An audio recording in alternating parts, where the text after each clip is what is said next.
gravada, é um procedimento até para vocês depois terem acesso às aulas gravadas, os alunos que agora, porventura, não estejam acompanhando por qualquer que seja o motivo, também têm acesso a essa aula gravada depois, tá?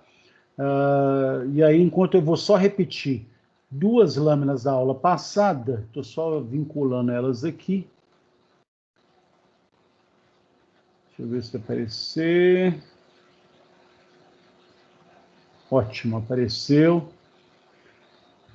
Ok, primeiro semestre de Engenharia Mecânica. Obrigado, Caio. Vamos lá. Pessoal, na aula passada, boa noite.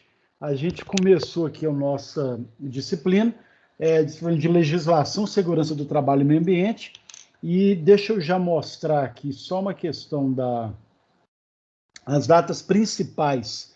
Dia 9 de abril já é a nossa primeira prova, então a matéria é até a aula anterior dessa aula, então entra na avaliação. Até o dia 17 de abril eu lanço as notas todas. Do dia 19 a 23 de abril também nós teremos o nosso chamado Semana de Palestras, que vocês que estão começando agora devem prioritariamente sempre se programarem para poder assistir as palestras, os workshops, não só pela importância, mas e principalmente pela importância de que, com o certificado dessas palestras, vocês já vão computando horas complementares que vocês precisam apresentar obrigatoriamente no final do curso.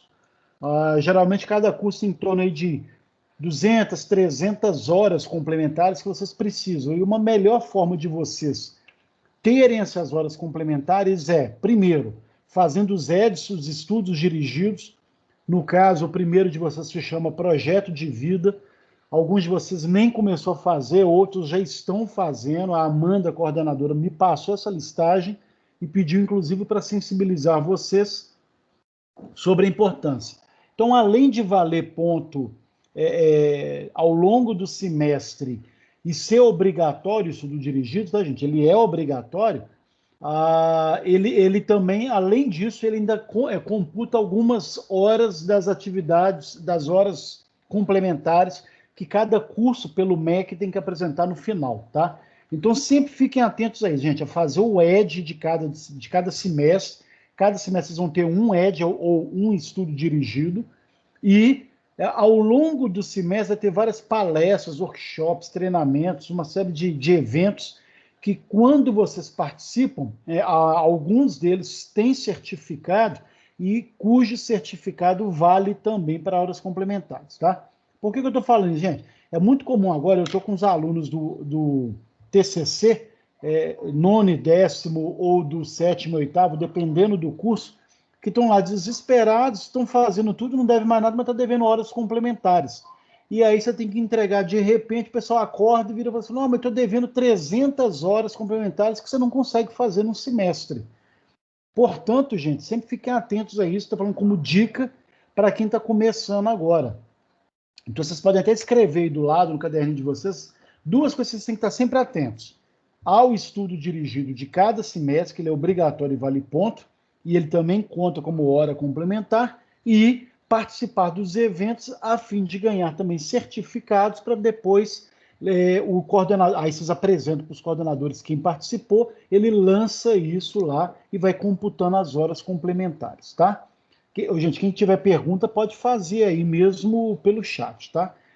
E além do estudo dirigido, vocês têm também desafio nota máxima, algumas atividades que aparecem no portal que recomendamos, né? Alguns são obrigatórios, e os outros ajudam no processo de ensino-aprendizagem, então por isso vocês sempre têm que estar aí antenados e estarem acessando e fazendo o AVA sempre. Por falar em acessar o AVA, alguns de vocês também, quem faltou a aula passada, mas eu já explico aqui agora, a nossa frequência se dará pelo AVA 100% realizado, vou explicar isso, né? 100% realizado, que vai valer ponto, e essa frequência, como eu disse. O que é o AVA 100% realizado, gente? Alguns de vocês, eu sei que está no processo de ajuste do AVA, aquela coisa toda, de acessar o AVA, que é o nosso ambiente virtual de aprendizagem, e é lá onde ficam todas as matérias de vocês.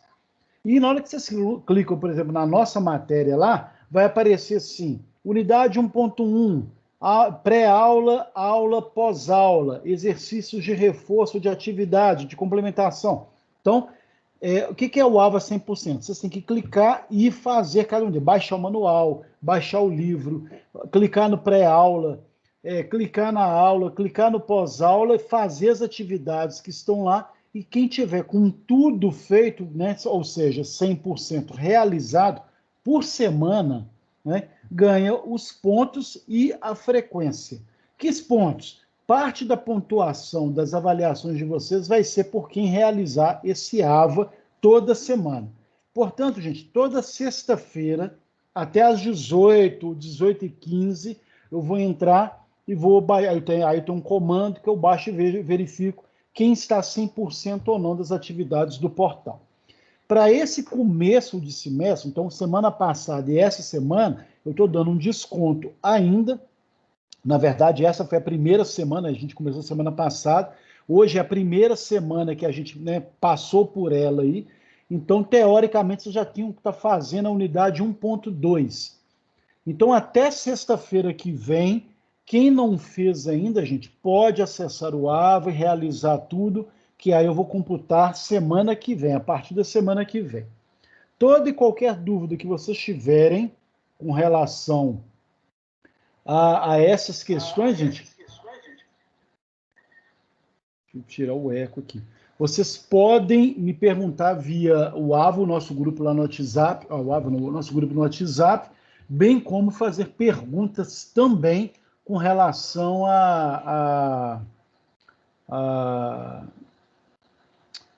perguntas com relação a toda e qualquer dúvida da matéria ou desses procedimentos aí, tá legal? Bom, dito isso, né, na aula, então aí a gente continua. Depois, no dia 17 a 21 de maio, tem a nossa avaliação de proficiência, que eu não sei se vocês terão que fazer, eu ainda vou confirmar isso com a coordenação. Dia 28 de maio, a nossa segunda avaliação oficial, nossa segunda provinha, e, teoricamente, o último dia de aula de vocês, tá? Alguns de vocês provavelmente passarão, outros não. Então, para quem não passar, tem aí no dia 17 e 18 de junho o chamado exame final, tá, gente? Então, ao longo das aulas, a gente vai conversando a respeito, a gente vai estreitando e aí tirando toda e qualquer dúvida. Bom, alguma dúvida até aqui?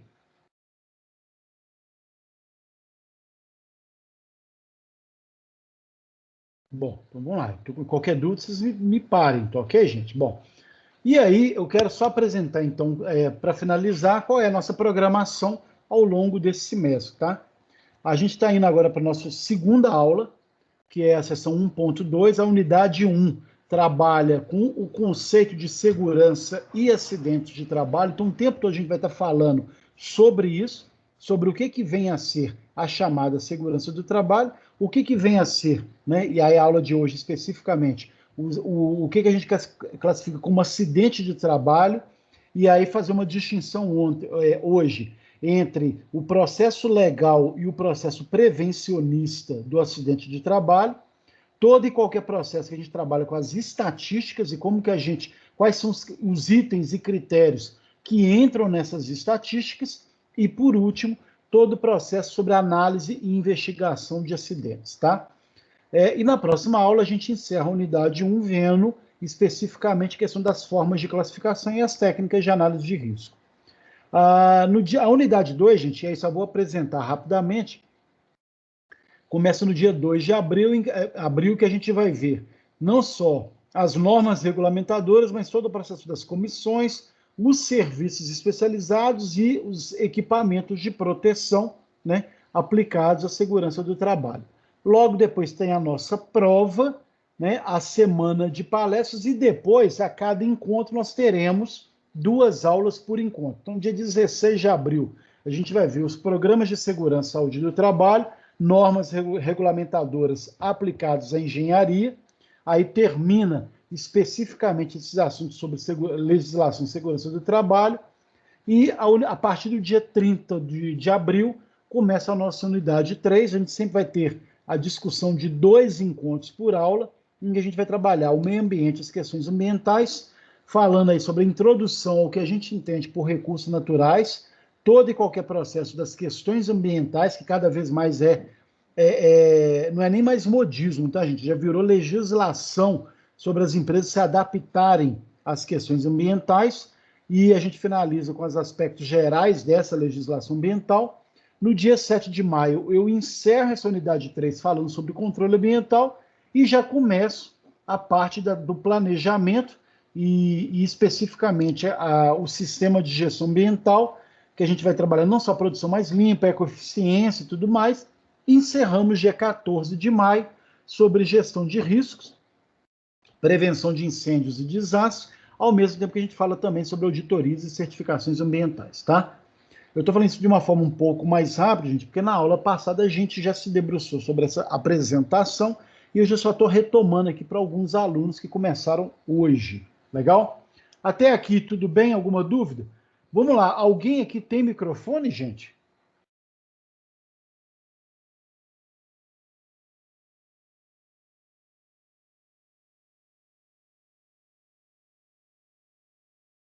Bom, então, sim, legal. Então, deixa eu falar uma coisa para vocês. Eu não quero ser chato, não, mas infelizmente vocês vão ter que usar de microfone, até para a gente, de vez em quando, trocar ideia.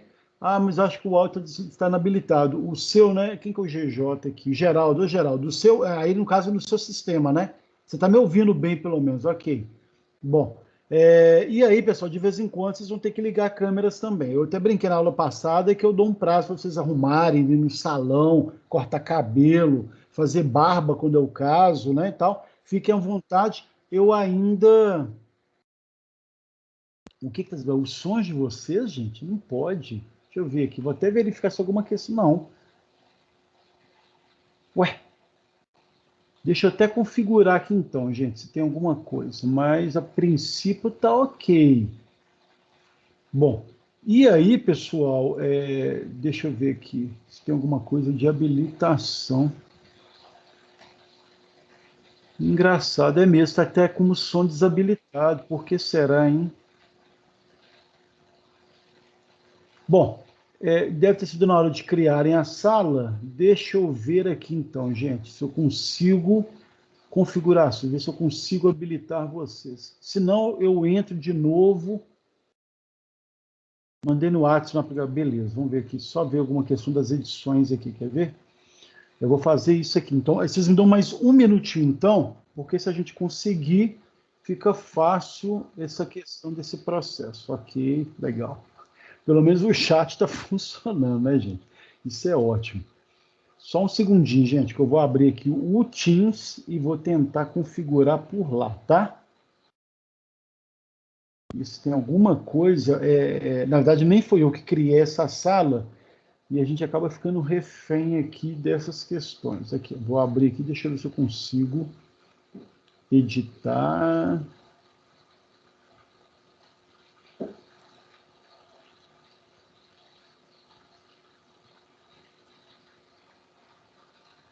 Só mais um segundo. Aqui, opções de reunião. Eu estou abrindo aqui.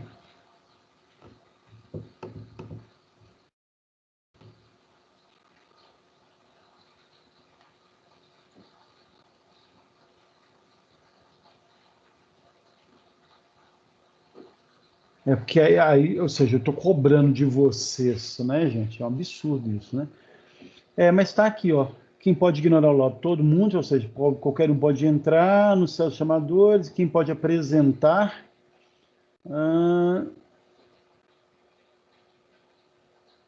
Gente, enxerga a reunião, habilitado, ok, tá. Do ponto de vista aqui, deixa eu ver se eu vou conseguir aqui agora habilitar você. Gente, se de todo não der, eu crio uma nova sala, aí eu mesmo crio, tudo bem? Se não der, tá? Mas vamos ver aqui agora se eu vou conseguir processar isso. Ó, tem um que apareceu com a câmera aí, isso já é um bom sinal. Beleza, Caio? Tudo bem? Você está me ouvindo agora? Beleza, agora o áudio liberou. Legal. Só tive que confirmar a opção em cima aqui na tela. O que eu fiz lá? Eu entrei na parte das opções e, como é que se diz? Cliquei e descliquei tudo lá de novo, sabe? Parece que era alguma coisa que estava lá. De qualquer forma, tá ótimo, maravilha aí, cara, beleza. Os demais, então, gente, está todo mundo aí? Ok, bacana. Caio está aí, o Alejandro. Deixa eu ver. Bacana, beleza. Ótimo, gente. Então, beleza. Vamos lá, então. Podemos prosseguir? Tudo bem?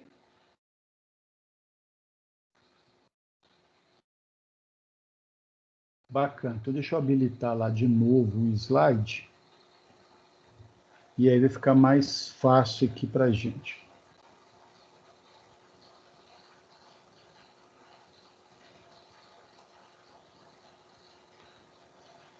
Aí agora cada um pode habilitar o seu próprio microfone. Tá legal, gente? Tranquilo quanto a isso? Então vamos lá. Pessoal, na aula passada, então, estou dando prosseguimento.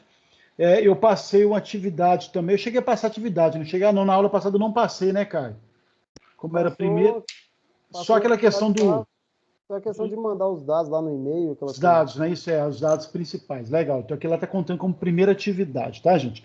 Quem porventura perdeu, gente, eu repito aqui hoje e depois, tá? Ok? Bom, vamos dar prosseguimento então à nossa aula, em que a gente vai trabalhar especificamente aqui hoje, gente, todo o processo do acidente de trabalho do ponto de vista da parte legal, e aí eu vou explicar isso, mas também do ponto de vista da parte prevencionista. E é importante a gente entender isso detalhadamente, até porque, pessoal, grande parte de vocês vão trabalhar diretamente em indústria, em chão de fábrica, em áreas metal mecânico, uma série de locais em que vocês vão ter que ter claramente o conhecimento mínimo, tá? Não precisa nem ser aprofundado, mas o conhecimento mínimo sobre os processos de segurança do trabalho. Algumas empresas e indústrias vão fazer os cursos com vocês. Então, hoje, cada vez mais tem um rigor e uma cobrança por parte não só do Ministério do Trabalho, mas de outras questões legais também que vão envolver essa discussão, tá? E depois a gente vê essa parte das estatísticas, análise e investigação de acidentes. Então, quando a gente começa a falar sobre o conceito prevencionista, e aí entendendo esse conceito de prevencionista de acidente de trabalho, e aí vamos entender isso. Quando eu coloco o acidente de trabalho, esse conceito prevencionista, eu tenho que entender que é qualquer ocorrência, qualquer situação, qualquer fato, qualquer processo que acontece, qualquer ato, não programado, inesperado, tá? Algumas vezes não é nem inesperado, a gente vai ver isso com cuidado, mas inesperado, que vai interferir ou interromper o processo normal de uma atividade, trazendo não só consequência isolada ou perda de tempo, dano material ou lesões ao homem. Então, de vista de acidente de trabalho, todo e qualquer processo que acontece, né, que ele pode, um fato que acontece, a gente vai perceber na prática que ele poderia ter sido prevenido, ele poderia ter sido evitado. E daí que a gente chama, então, que todo acidente de trabalho ele tem que ter um conceito prevencionista. Ou seja, eu tenho que estar ciente de que toda e qualquer situação que eu já estou percebendo agora, e que se não for corrigido, pode virar um problema mais sério, pode virar um óbito, pode virar numa quebra da máquina, pode virar em tempo, prejuízo, uma série de outros fatores, tá? Então, quando a gente vai trabalhar nesses locais, prioritariamente vocês, engenharia mecânica, tá, gente? Vocês têm que ter como foco que toda e qualquer decisão de vocês de agora já tem que contemplar riscos futuros. E na aula passada eu até brinquei um pouco, o pessoal ficou assim, mas que coisa de ficar pensando negativamente, pensar que um risco pode acontecer. Quem é prevenido ou preventivo, e tem todo esse caráter prevencionista, e qualquer empresa que se preza por esses cuidados, elas mapeiam todos os possíveis riscos que podem acontecer inesperadamente ou por negligência e quais seriam os efeitos de quando isso acontecer. Então, por exemplo, só para ilustrar, quando eu vou fazer um treinamento de incêndio, eu estou simulando ou dizendo que a qualquer momento pode acontecer um incêndio. E se eu quero preventivamente ou ter um conceito prevencionista, eu vou treinar com os meus funcionários, com os meus colaboradores, com todo mundo que convive comigo no dia a dia da empresa, da indústria, do meu negócio, eu vou treinar uma série de questões que vão deixar aptos todo mundo que está ali naquele ambiente, caso venha acontecer um incêndio. Então, não é pensar negativamente, pelo contrário, caso aconteça, quais são os procedimentos? Para onde que eu tenho que ir? O que é escada de incêndio? Eu sei usar um extintor? Eu devo ficar abaixado no chão ou não? Quais são as minhas primeiras providências? Então, você tem uma série de fatores, alguns de vocês já devem ter feito curso sobre isso ou não, ou já leram a respeito sobre isso ou não, mas é exatamente isso que a gente está falando aqui agora. Esses cuidados, mapeando riscos e situações, a fim de evitar que determinados fatores possam virar significativamente acidentes de trabalho. E aí, gente, é muito interessante, tem até no exemplo de um livro que fala, no livro de vocês, esse livro atual, que eu falo que de repente está andando e cai uma ferramenta de uma determinada altura, mas ela não acertou ninguém. Se ela não acertou ninguém, eles falam que é um conceito legal do acidente de trabalho, né? Por quê? Como o acidente ele não gera lesão ou perda parcial ou total, né, do trabalhador, eu diria então que ele é um conceito legal do acidente de trabalho. Olha, tem uma legislação que diz que isso pode acontecer, mas eu não vou nem caracterizar isso como um processo, porque não aconteceu nada. Do ponto de vista do conceito prevencionista, é significativa essa questão de uma ferramenta ter caído de uma determinada altura e não deveria estar lá essa ferramenta. Ou ela não deveria ter caído, ou se caiu e não acertou ninguém, por uma sorte. Mas olha só, então, como que eu vou ter situações diferentes para o mesmo ocorrido, em que nenhuma eu vou ter um conceito legal, então teoricamente não vai ter impacto do ponto de vista de funcionamento ou de prejuízo à saúde ou lesão do trabalhador ou óbito do trabalhador, mas ao mesmo tempo aquele fato isolado ou não deve ser levado em conta porque alguma coisa está errada, alguma coisa permitiu que uma determinada peça caísse, né? Outro dia eu fui numa empresa, gente, que foi até interessante. Eu fui fazer consultoria nessa empresa, não tinha nada a ver com a questão de segurança de trabalho, e eu lembro que nessa empresa eles estavam lá, logo na entrada, no hall de entrada, estava com uma faixa de isolamento, que eles estavam trocando como é que fala, gente? Forro de teto. Não sei se vocês já viram aqueles forros de teto de PVC. Eles estavam trocando os forros de teto, porque alguns estavam soltando, e antes que caísse, né? Eles estavam tomando as devidas providências.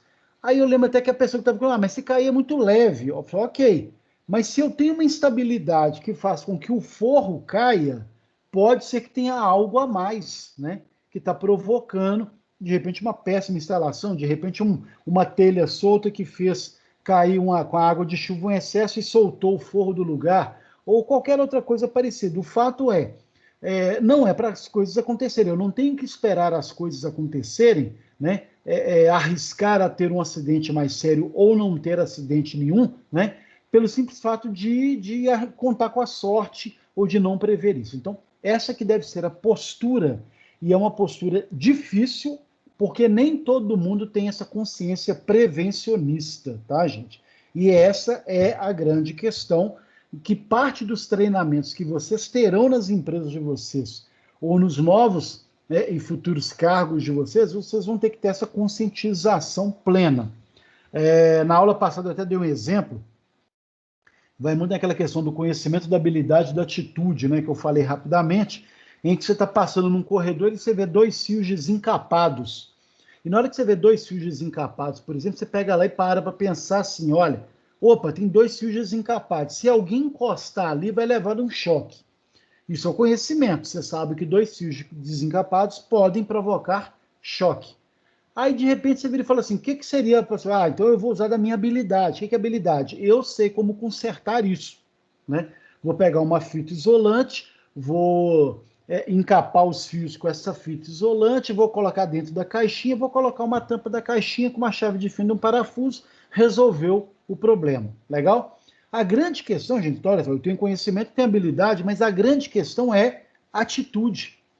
Eu sei o que eu sei o que aqueles 2 fios desencapados vão provocar, eu sei como corrigir isso, mas, e aí, gente, isso é muito sério, 99% das pessoas não consertam, não corrigem, não evitam, não tomam essa atitude como forma de coibir algo que pode ser um problema lá na frente. Ah, isso não é da minha conta, não é do meu setor, não tem nada a ver com isso.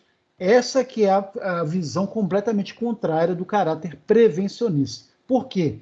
Quando você está num time de uma empresa, todo mundo faz parte do mesmo processo. Então, todo mundo é responsável por todo mundo. Então, se você vê algo que está errado, um chão que está escorregadio, alguém que deixou cair algo que alguém pode tropeçar, alguma coisa que está ali impedindo, que pode obstruir com o tempo, pode provocar algum ou qualquer tipo de situação, você tem o caráter, né, de responsabilidade, é uma questão de ética e moral com aquilo que você convive no ambiente de trabalho, se não é você que vai corrigir, pelo menos reportar ou solicitar que alguém corrija aquele determinado processo, tá? Então, olha, essa questão desse caráter do conceito legal, ao mesmo tempo a gente tem que incluir no nosso dia a dia esse caráter prevencionista, tá?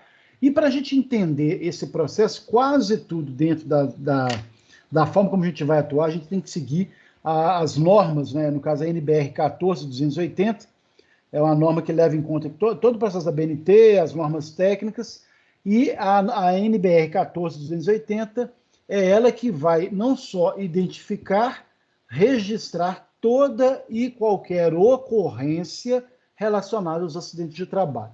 Por que isso, gente? Não só eu tenho que registrar, mas não identificar e registrar, mas principalmente para que esse registro, né, sirva de condições, eu crie uma estrutura, eu crie condições, eu crie um conhecimento de maneira que eu possa evitar que ele ocorra novamente ou me preparar para a próxima vez que ele acontecer, tá?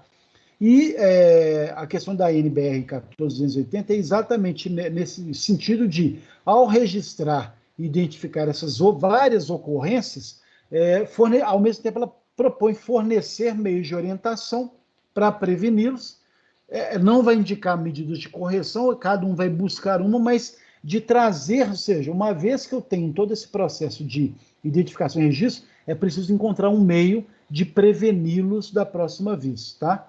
E sem ficar ali entrando em detalhe, ou ficar referenciando muita falha ou circunstância, não interessa o que causou, fulano que foi descuidado, esses detalhes não interessam, tá, gente? Mas, ao mesmo tempo, criar uma cultura do conhecimento de maneira que eu treine as pessoas para que dali para frente não aconteça mais, tá? Não estou dizendo, gente, que se for uma negligência muito séria, por um erro de alguém, às vezes até intencional, que não vai ter ali. Claro que você vai ter que saber, né, as falhas ou as circunstâncias que causaram o acidente, abrir processo administrativo, qualquer que seja a situação. Mas do ponto de vista da questão da NBR, é exatamente não ficar entrando em pormenores e assim, ficar lamentando assim, se a gente fosse mais cuidadoso. Ok, entendi, falhamos, mas vamos aprender com o erro? Vamos fazer o chamado lições aprendidas? Como é que a gente pode fazer com que essa situação evite de acontecer novamente? A gente acha que não, se a Vale tivesse feito minimamente essa conscientização, gente, ela teria sido muito mais cuidadosa com a barragem do Córrego do Feijão, por exemplo, em Brumadinho, usando a experiência que ela teve da barragem de Mariana. São situações diferentes? São casos diferentes? São. Mas se a gente parar para pensar, foram 2 acidentes, aconteceram, ninguém queria, mas a Vale foi muito mais negligente na segunda queda da barragem do que na primeira, por exemplo, tá? Por N fatores. Você já tinha informações sobre a instabilidade, você já tinha, pelo que eles saiu outro dia na imprensa, eles já tinham consciência do processo de liquefação lá do fundo, do aterro. Então, uma série de questões que eles já estavam acompanhando.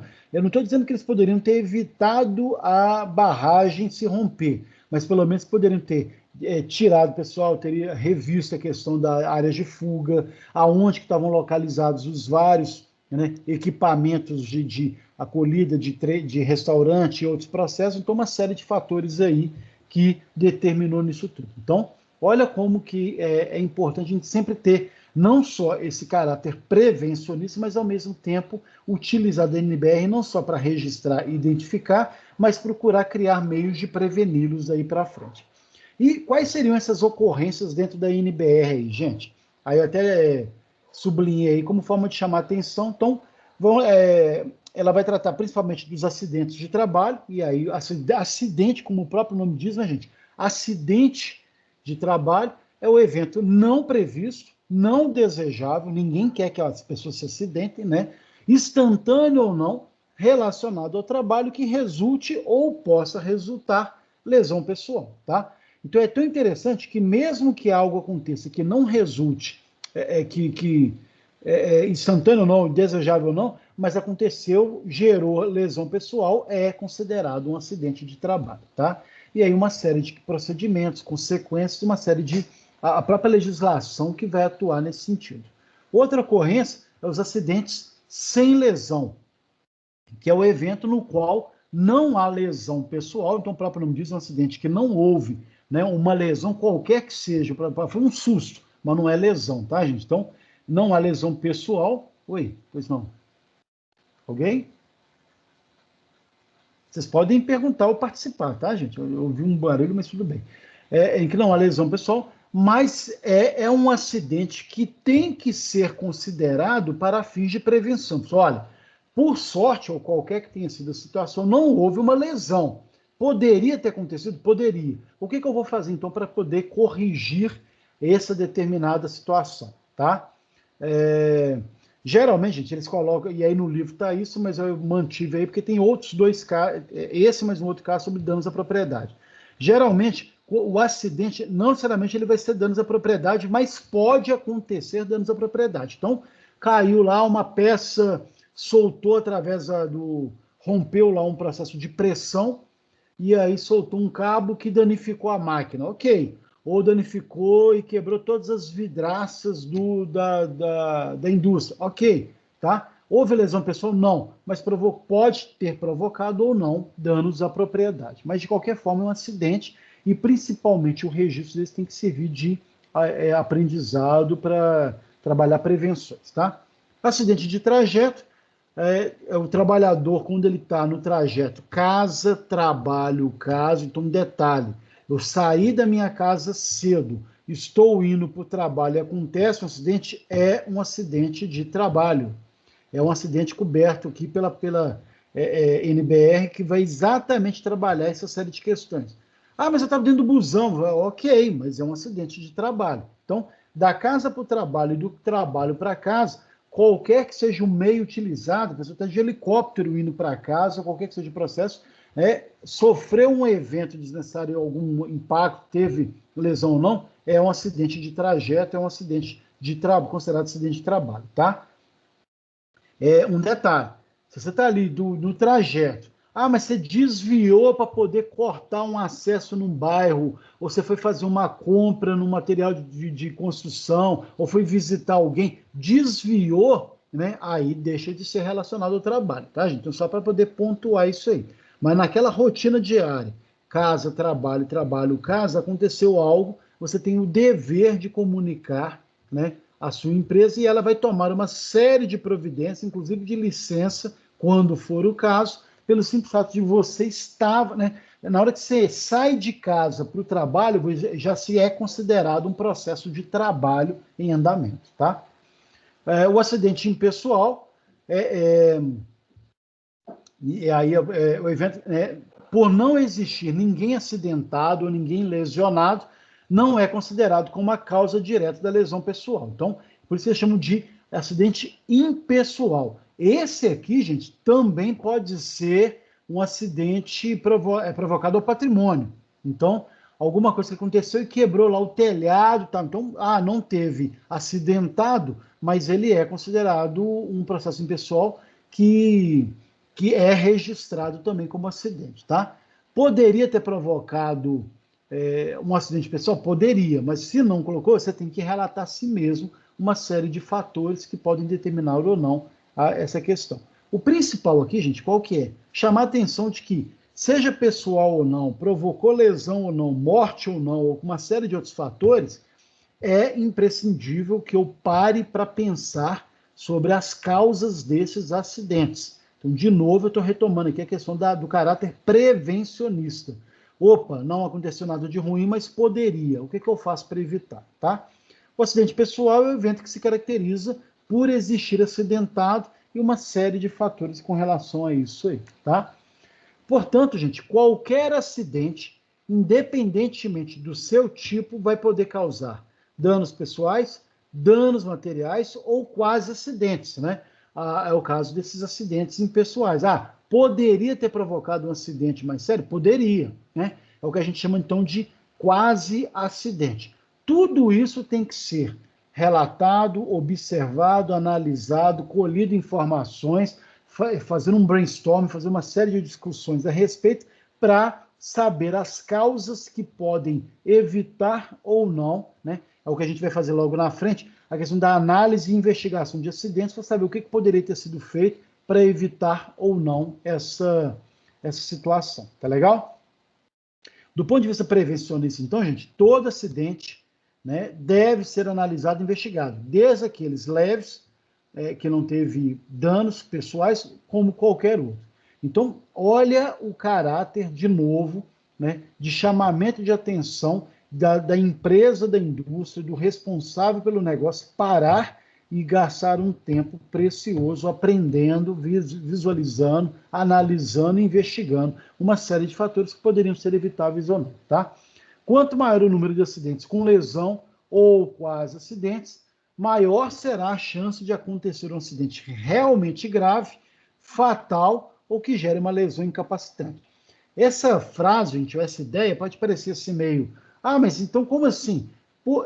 Que aquela coisa assim, eu tive vários pequenos acidentes, pequeno acidente aqui, pequeno acidente ali, nada sem importância, nada sem importância, nada sem importância, mas à medida que eles vão acontecendo uma série de coisas sem importância, vai chegar uma hora que esses vários acidentes de menor grau, sem importância, sem lesão, ou considerado quase acidente, coisa bobinha que acontece lá, vai provocar um acidente mais sério ou até um óbito, quando for o caso. Essa ideia, gente, ela é comprovada através de alguns estudos que foram realizados, né? Alguns estudos até famosíssimos que foram realizados como forma de documentar e fazer essa análise aí desse percentual de crimes que crimes de lesão e de acidentes que podem acontecer. Tá legal? Alguma pergunta até aqui, pessoal? Vamos lá, então. Quais são esses estudos, então? O primeiro deles, o estudo de Heinrich, ele é interessantíssimo, era um engenheiro, o Herbert Heinrich, em 1931, ele vai dizer claramente que todos os acidentes, todos, com ou sem lesões, são causados, sejam por atos inseguros ou condições inseguras. Atos inseguros, gente, pode ser um processo vacilante, uma pessoa que foi mal treinada, pode ser uma pessoa que está com medo ou receio de fazer determinada coisa e faz errado, equivocadamente, ou num ambiente cujas condições estão plenamente inseguras, que vão provocar, né, uma série de acidentes aí, tá? Todos esses acidentes, eles são de total responsabilidade, não só do acidentado ou do empregador, tá? E nunca ocorrem a menos que tenham sido provocados. Então, olha que interessante. Eu já estou começando a dizer que é algo que poderia ter sido evitado, então estava ali num processo de provocação, e uma vez que ele não foi corrigido, observado, analisado, né, ele vai acabar provocando um acidente mais sério, ou uma lesão mais séria, né, dali a um tempo. Então, olha só essa pirâmide que está aí, e olha a base que está de azul aí, tá, gente? Esse aqui, se eu não me engano, está no livro de vocês. Nessa empresa ou nessa indústria, nessa experiência que ele fez em 1931, ele chegou à conclusão que lá teve 300 acidentes sem lesão, coisa que acontecia rotineiramente, corriqueira. Não vou dar muita importância porque não teve lesão, ninguém machucou, ok.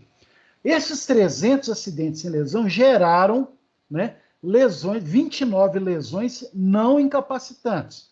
Uma perda de um dedo, ou um hematoma, um processo, sei lá, qualquer que tenha sido. 29 lesões não incapacitantes. E dessas 29 lesões não incapacitantes, ou seja, continuaram acontecendo, uma se tornou lesão incapacitante, ou seja, impediu aquele trabalhador de continuar trabalhando ali, né, naquela função, naquela tarefa, para o resto da vida. Tá? Então, de 300, vão resultar em 29 lesões não incapacitantes, e dessas 29 vai sair uma lesão incapacitante. Como é que o Herbert fez essa pesquisa?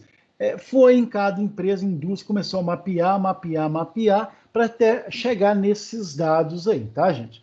O legal é que, a partir dessa teoria, desse estudo dele, os outros são derivados, ou seja, primeiro, partindo da ideia de que todos os acidentes, leves ou não, vão provocar lesões incapacitantes ou até óbito, quando for o caso, né? Então, portanto, toda e qualquer acidente, de qualquer que seja o grau, tem que ser chamada a atenção, tem que ser observado para evitar esse afunilamento dessa pirâmide aí, tá? Então, aí continua só essa frase final, essa pirâmide indica as chances de se acontecer um acidente mais grave a partir do número de acidentes sem lesão ou com lesão não incapacitante, né, que foram colhidos, observados aí para trás. Então, desse estudo do Enche aí, gente, veio o estudo de Beard, Frank Beard, em 1966, ou seja, quase 30 anos depois, 35 anos depois, né, também engenheiro, e esse aqui ele documentou mais, tá, gente? Ele estudou 90 mil acidentes, tá? Que aconteceu na Lucas Steel Company, a LSC, é uma empresa famosíssima de metalurgia lá nos Estados Unidos, durante um período aí que abrangeu 7 anos, tá? Com esses, então, ou seja, ele pegou a ideia do Enche, então continuou fazendo essa análise, só que tem que ir num universo muito maior. Ele pegou 90 mil acidentes. O Enche não tinha um total de acidentes que ele coletou. Então ele pegou uma amostra, tá, gente? Mas essa aqui do BIRD, dos 90 mil acidentes, eles chegaram aí nas mesmas estudos, nas mesmas conclusões que o Enche chegou. Mas olha só que interessante. Desses 90 mil aí, 500 foram sem lesão. Desses 500, 100 resultaram em lesão não incapacitante e um desses 100 chegou a gerar uma lesão incapacitante. Ou seja, olha a falta de cuidado ou de não observar que determinados processos poderiam continuar provocando lesões, acidentes. Eu tive 500, desses 500 aconteceram 100 porque eu não tomei providência, e uma vez desses 100, também de novo, sem ficar observando ou corrigindo, gerou uma lesão incapacitante. Então, o mesmo estudo, só tem que ler aí mais documentado, mostrando claramente, gente, como que é importante esse processo. Não só de mapear, mas não basta números, tá, gente? Não basta ficar coletando informação como essa. Eu preciso saber o que fazer com essas informações. Para quê? E americanos, gente, vocês já perceberam, eles gostam de número para tudo. Eles são muito obcecados com estatísticas para poder tirar essas lógicas que vão embasar toda e qualquer ação. Então, se eu sei que de um universo X de acidentes, né, se nada for feito, vai continuar tendo, e vão gerar 500, né, acidentes sem lesão, que podem gerar 100, de cada 500 eu vou ter, pelo menos, se nada for feito, eu vou ter pelo menos uma lesão incapacitante, né, nesse processo evolutivo aí dos vários erros, das várias falhas internas que acontecem. E aí veio o estudo do ICNA, né, ao Insurance Company, né, of North America, ou seja, toda essa câmara de elementos do ICNA, que foi feita em 69, ou seja, muito recente, do Beard, ele vai diferir um pouco dos dois primeiros casos, porque pela quantidade que foi mapeada. Nesse caso aqui, gente, foram 1.753.498 acidentes catalogados, verificados, né, de 297 empresas, né, num período aí, deixa eu ver se aqui tem, saiu o quadro que tampando aqui, gente. Foi um ano, eu só estou arrumando aqui para poder facilitar a visualização ali, tá? Porque ela comeu um pouquinho da... Já vou voltar aqui. Por um ano de observação, então voltou, tá? Só corrigir lá que não estava aparecendo. E da mesma forma, aí, dessa gama enorme de acidentes e tudo mais, eles conseguiram perceber que houve quase 600 chamados de quase acidentes, então não teve lesão nem danos tão visíveis, mas eram situações que iam provocando, que poderiam provocar, de fato, dessas 600 provocaram 30 acidentes com danos à propriedade. Desses 30 acidentes, 10 lesaram lesões não incapacitantes e uma delas teve uma lesão incapacitante. Então, olha o cuidado e observação disso.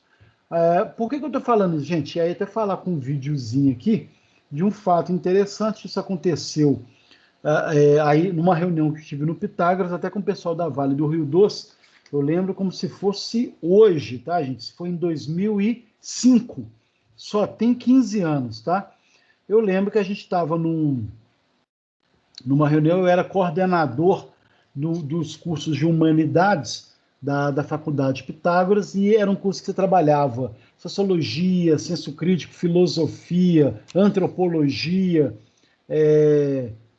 ciência política. Eram matérias interessantes que hoje em dia não tem mais em nenhuma, nem na PUC, nem na Federal, você tem tanto uma gama tão grande, era um curso até um pouco mais preparado, que mudou por outros motivos. Um dia eu conto para vocês por que mudou essa bagagem acadêmica aí.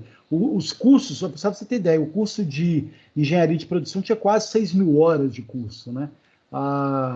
Era 4.800 e tantas horas. A administração tinha 3.600 horas. O fato é, a gente estava numa reunião e aí tinha um diretor da Vale do Rio Doce, né? E ele falava nessa reunião, aí teve uma reunião sobre várias questões de renovar ou não o contrato com a Vale, que a Vale tinha, que a gente dava treinamento para todos os funcionários deles, inclusive de abrir cursos inteiros para quem quisesse lá da Vale estudar, ser aluno nosso. Então a gente vendia lá metodologias de ensino. E eu lembro que numa dessas reuniões, um pouco acalorado, inclusive, ele falou brincando assim, ele falou sério, até muito sério, olha, eu não quero essa frescurada de sociologia, nem de filosofia, nem de ciência política, não quero nada disso. Eu quero que o meu aluno, que o meu funcionário, o aluno de vocês, de preferência, nem pense muito, né? E aí ficou aquele silêncio, porque ficou um clima realmente meio pesado, e todo mundo, teve aquela turma do deixa disso, né? E aí, na hora que ficou o pessoal calado, aquele silêncio meio constrangedor, e aí ele vai e pergunta assim, ok quanto a isso, né? Aí, de novo, resultou num silêncio. Aí eu virei e falei assim, olha, ok, mas é uma pena, né? Aí você uma pena? Como assim uma pena, né? É porque a gente trabalha o senso crítico, né, do seu funcionário, nosso aluno. Mas como assim senso crítico? Que vocês mandam ele ler lá e eu não quero que ele fique lendo muito. Falei, olha, o que eu chamo de senso crítico? Aí eu respondi para ele. Imagina que eu tô... E aí, gente, só para ilustrar, quando ele fala uma coisa dessa, ele quer um funcionário que não pense. Vocês já viram aquele filme Tempos Modernos, do Charlie Chaplin, que ele está lá numa esteira, né, parafusando, né, a porca no parafuso, sem pensar para que serve aquilo, o que ele tem que fazer. A função dele é unicamente não pensar. É quase mecânica. É quase um processo que ele está lá, ó, só fazendo, sem ter que muita elaboração mental. É isso que ele falava. Ele queria funcionário assim.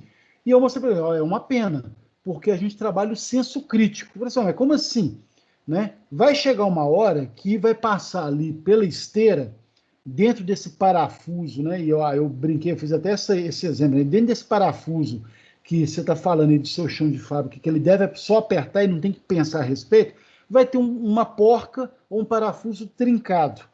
O meu aluno com senso crítico, ele vai parar e tirar aquela porca trincada ou aquele parafuso trincado e vai substituir por um novo, ou até tirar dali, porque ele sabe que lá na frente, esse parafuso trincado, essa porca trincada vai provocar um acidente ou uma falha no mecanismo. O meu aluno faz isso. o aluno que você quer, o funcionário que você quer, ele não vai fazer isso, vocês vão continuar perdendo dinheiro, tendo paralisação de máquina, mortes, uma série de questões. Aí ele, né? Não, eu nunca tinha pensado por isso. Então pense, porque eu acho que essa que é o grande X da questão. Aí acabou a reunião, aquela coisa toda, ficou aquele impasse. Na terça-feira de manhã ele liga e vira e fala assim, olha, eu não tinha pensado na importância disso, eu vou fechar com vocês mesmo a renovação do ensino, porque eu quero alunos que saibam pensar ou tenham senso crítico nesse sentido. Eu estou contando essa historinha, gente, porque é exatamente isso que a gente está falando aqui agora. Quando eu tenho uma noção clara de que algo que eu estou fazendo aqui agora, e que se nada for corrigido, consertado, remediado, vai provocar um acidente lá na frente, ou uma lesão não capacitante, ou lesão incapacitante, ou até óbito mesmo, né, gente? Está nas minhas mãos, aquele momento, o processo de você substituir ali ou não, corrigir ali ou não, fazer aquilo que deve ser feito. Que é um pouco da atitude que a gente já falou agora atrás, tá? Então, olha só a importância da gente estar o tempo todo trabalhando esse processo prevencionista como forma de evitar todo e qualquer dissabor lá na frente. Alguns de vocês já fizeram treinamento ou fazem treinamento esporadicamente, gente, com relação à segurança do trabalho nas empresas de vocês?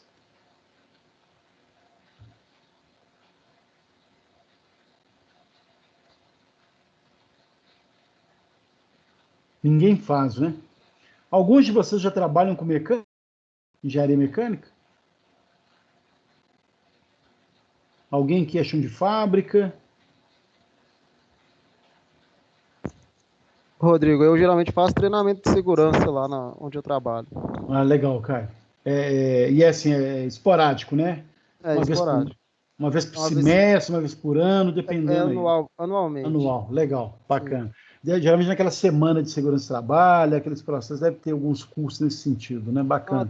até que lá não, até que lá é quando vai vencendo o prazo mesmo de renovação, e aí Legal. cada funcionário tem o seu tempo lá, né? Ô, Quando Caio, você pode falar qual que é a área que você trabalha? eu trabalho com manutenção industrial.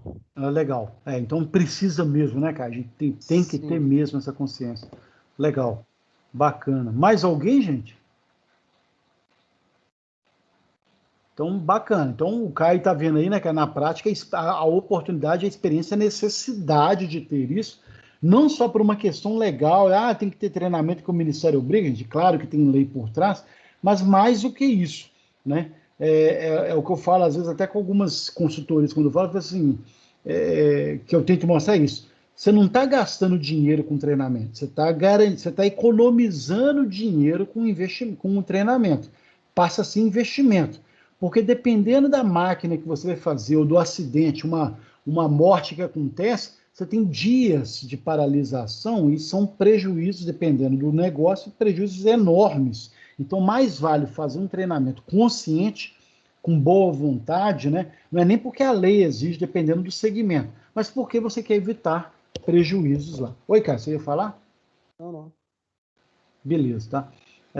Então é muito comum isso aí, tá, gente? Então, bom, continuando com a nossa matéria, então a gente acabou de ver não só esse processo da prevenção, então a prevenção deve ser levada a sério, né? E o fato de estarem ocorrendo vários acidentes de pequenas proporções, alguns são até insignificantes, tá, gente? Alguns são até muito bobos, né? Indica que a qualquer momento um acidente mais grave vai acontecer, tá? Isso é tão sério, gente, que eu lembro que foi até um estudo de caso famosíssimo em que o pessoal descobriu, não sei se você já viu, por que hoje você tem nutricionista, dependendo da quantidade de funcionários que você vai ter lá um pessoal cuidando da alimentação dos trabalhadores, ainda mais dependendo do segmento que é, né? Uma empresa, tem um caso famoso que descobriu que toda sexta-feira à tarde era o maior dia de acidentes que aconteciam naquela empresa. Então eles começaram a mapear e virou, gente, quase todos são sexta e é sexta à tarde. Por N fatores, gente, e é até interessante pesquisar isso. Não só porque o pessoal já está com a cabeça no final de semana, então fica um pouco desatento, Às vezes o pessoal está com vontade de acabar logo, então faz com um pouco mais de pressa, mas na sexta-feira, o fato principal dessa questão, dessa pesquisa, que aí impactou nessa questão de você ter nutricionista, é que eles descobriram que na sexta-feira era o dia da feijoada. E aí a feijoada, uma feijoada bem gorda, né, gente? Imagina. Aí na sexta entrava na feijoada, o pessoal entrava na feijoada, beleza e tal, depois ia lá, ficava sonolento na parte da tarde, e isso acabava impactando decisivamente. O que eles fizeram? Não que não tenha que ter feijoada, né, gente? Pelo amor de Deus, tem que continuar tendo. Mas torná-la um pouco mais leve, ou colocar alguma outra, ou criar alguma estrutura de maneira que ela não ficasse tão gordurosa, tão pesada, que desse esse processo de lombeira geral, tá? Eu lembro que essa pesquisa ficou famosa, que eles sentaram assim, vamos tirar a feijoada e vamos só colocar comida light, saladinha, muita coisa, tá? E o pessoal, ok, né? Os acidentes aumentaram com a comida light, tá, gente? Aumentaram. Por quê? Estavam ficando fracos. Então estava dando fraqueza, e com a fraqueza estava tendo mais acidente. Então, olha que interessante essa pesquisa, porque ela mostra o cuidado de se levar a sério uma série de indicadores, né, ou situações, como forma de prevenir. Então, nem muito gorduroso, nem muito light demais, algo balanceado, daí a importância do nutricionista, como forma de evitar aí uma série de consequências em cima de um detalhe. Parece bobo, gente, mas olha a segurança do trabalho sendo levada a sério aí, tá? Então, todo esse processo aí das pequenas proporções, das pequenas situações, vai chegar uma hora, os pequenos casos, vai chegar uma hora que vai acontecer um acidente mais grave. E aí, aquele processo, né? Assim, quando a gente vai na porta das indústrias, você tem aquela plaquinha lá, né? Não sei quantos dias sem acidente. Não é que a gente seja negativo, uma hora vai acontecer. A questão, então, é se preparar para isso. Essa coisa de garantir a integridade do trabalhador, do empregador, né?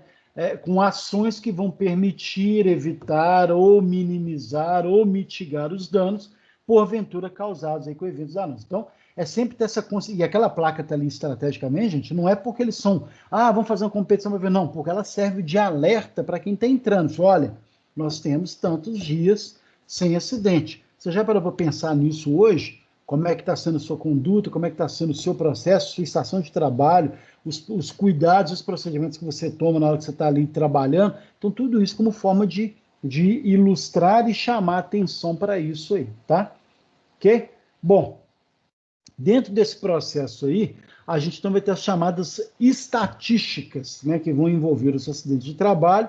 E para eu chegar as estatísticas estão dentro da norma da NBR 14280, e para chegar nessas estatísticas, eu tenho alguns parâmetros que vão compor não só esse mapa estatístico, mas vão fornecer depois os relatórios para tudo aquilo que eu estou desenvolvendo, tá? Quais são os principais parâmetros dessas estatísticas, gente? O principal deles é horas homem de exposição ao risco, né? Algumas expressões vocês já usam, algumas de vocês vão dominar com o tempo. Todo e qualquer processo, o meu trabalhador está ali como horas homem, a hora que ele se dedica, né? Em que ele está por conta da tarefa, da função dele, então a gente calcula como horas homem. E aí, nesse caso, a minha primeira estatística, o meu primeiro parâmetro, vai ser medido pela horas homem de exposição a risco. Isso quer dizer o quê?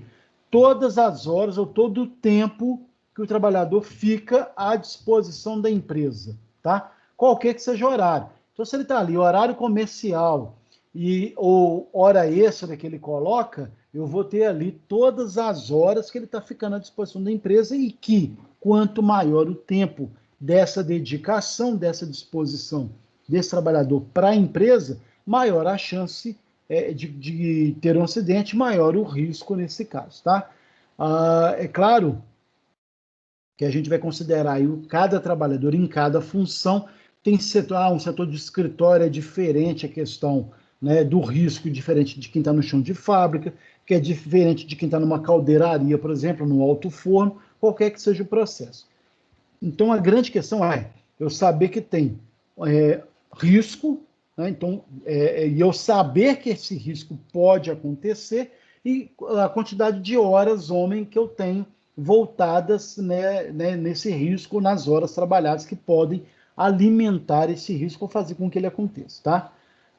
Caso o número dessas horas varie dentro da igreja, da empresa, eu tô falando aqui da igreja por causa um detalhe que eu estava vendo outro dia, o acidente que teve lá num teto da igreja que caiu. Por sorte, não foi nem na hora do culto, não, mas foi no horário que o pessoal estava trabalhando lá, que era pós-culto, que acabou por volta de 7h30 da noite, e aí eles foram colocar vários funcionários para trabalhar no telhado, e aí, na hora extra que teve disso aí, gente, teve o acidente, caiu. Então, por quê? Expôs. O grande interessante é que eles colocaram o pessoal para fazer um negócio de noite.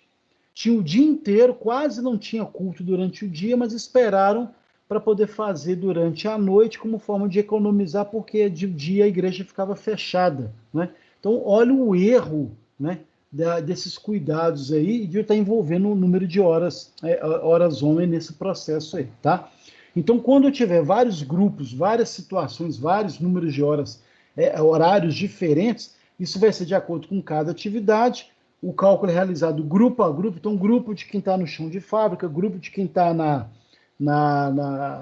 no escritório administrativo, grupo de quem está na área financeira, qualquer que seja ele, e aí você soma todos esses riscos e faz um relatório final depois, tá? Então esse é o principal indicador que vai gerar as estatísticas que a gente computa aí, tá?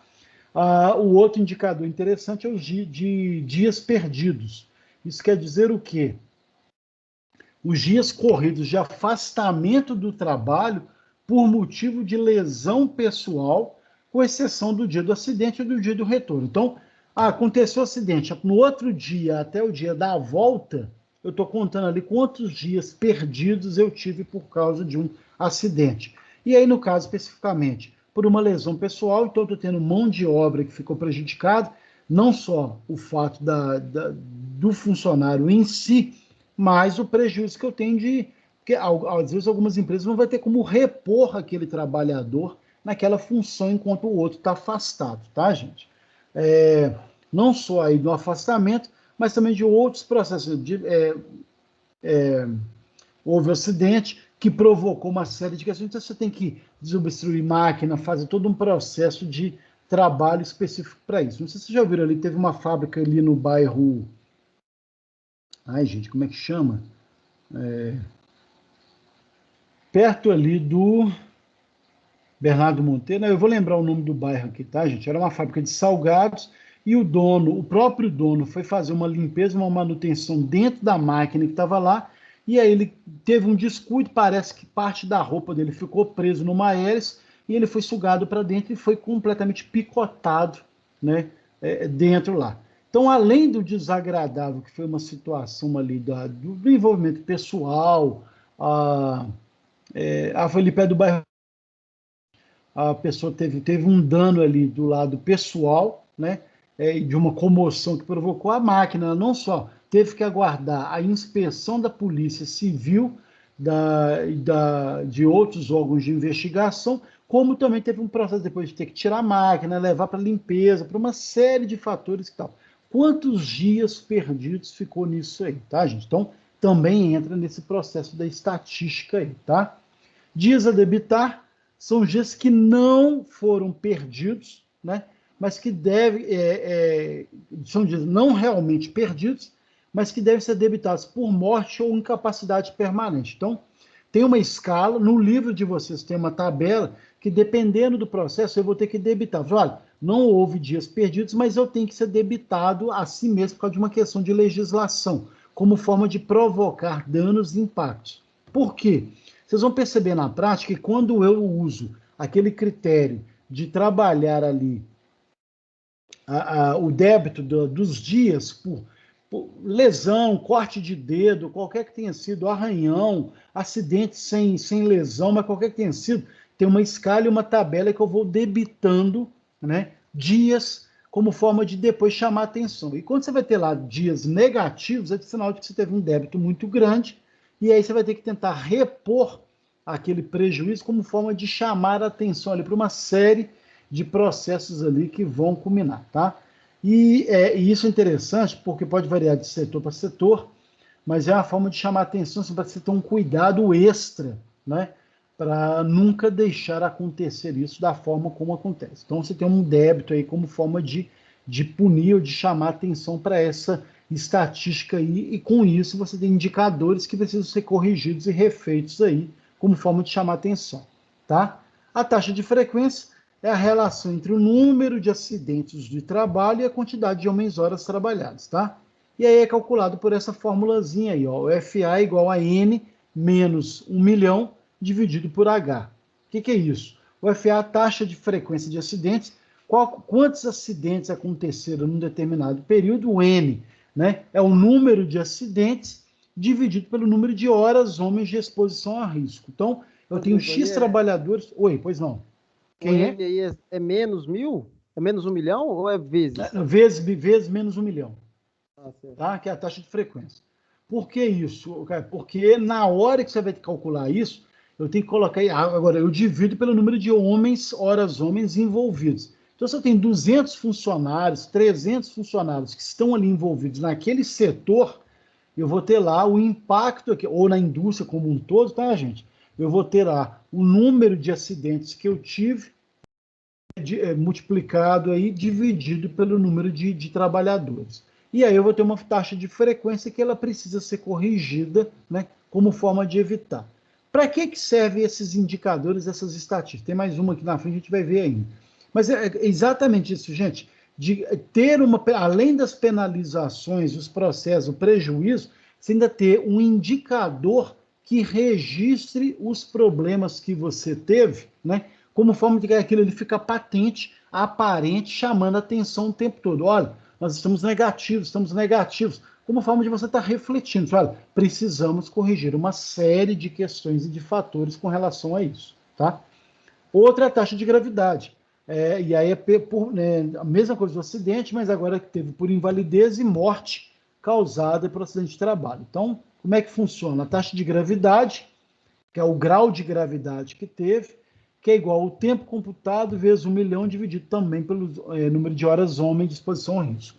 E aí é interessante que você vai ter esse processo de, dependendo da situação, e aí vou ter a gravidade com relação à frequência, são duas coisas, não que na frequência eu não possa ter uma gravidade, mas aqui é especificamente voltado para invalidez, né? Invalidez séria, algumas até permanentes, ou morte causada pelo acidente de trabalho. Então, são registros, estatísticas que desagradam, incomodam e precisam incomodar como forma de pontuar que alguma coisa não está correta, alguma coisa não está bem, ou é preciso fazer algo para evitar que isso aconteça de novo.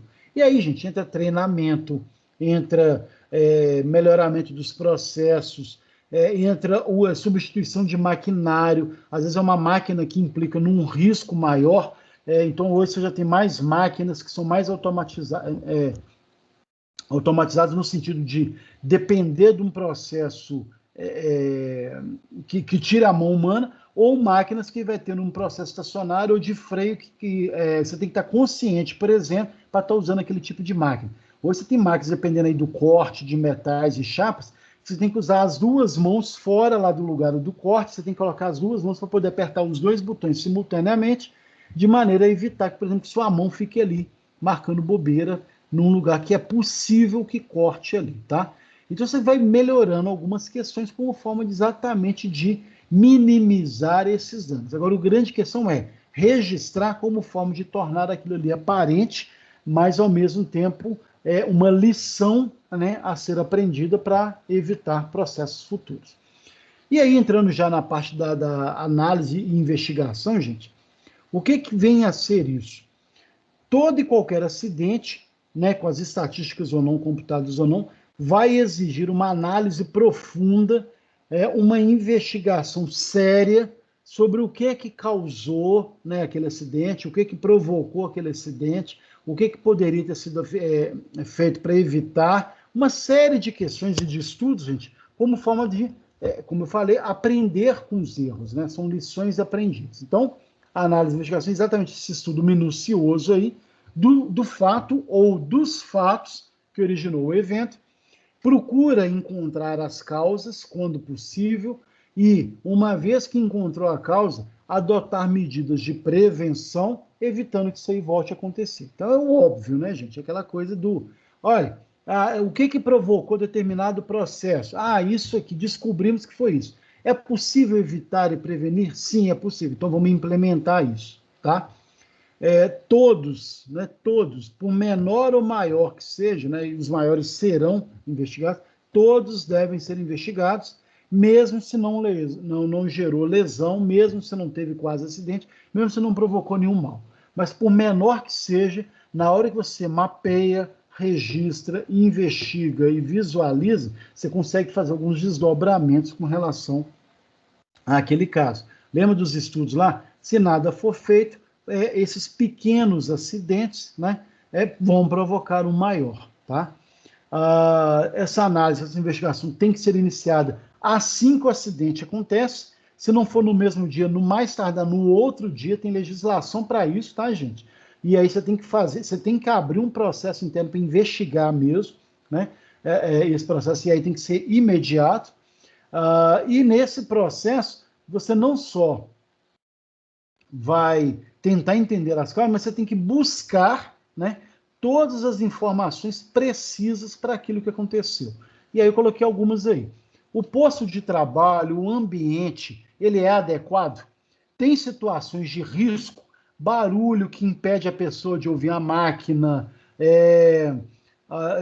questão de ventilação que impede a pessoa de respirar adequadamente, o layout desse local, da forma como está distribuído, permite, né, uma segurança. Então, olha como que eu tenho que saber examinar e analisar plenamente esse posto de trabalho, o local onde eu trabalho, a estação onde eu trabalho, todo o ambiente onde eu estou inserido, né? Quais eram as atividades reais sendo feitas no momento, o que estava produzindo, foi algum tipo de...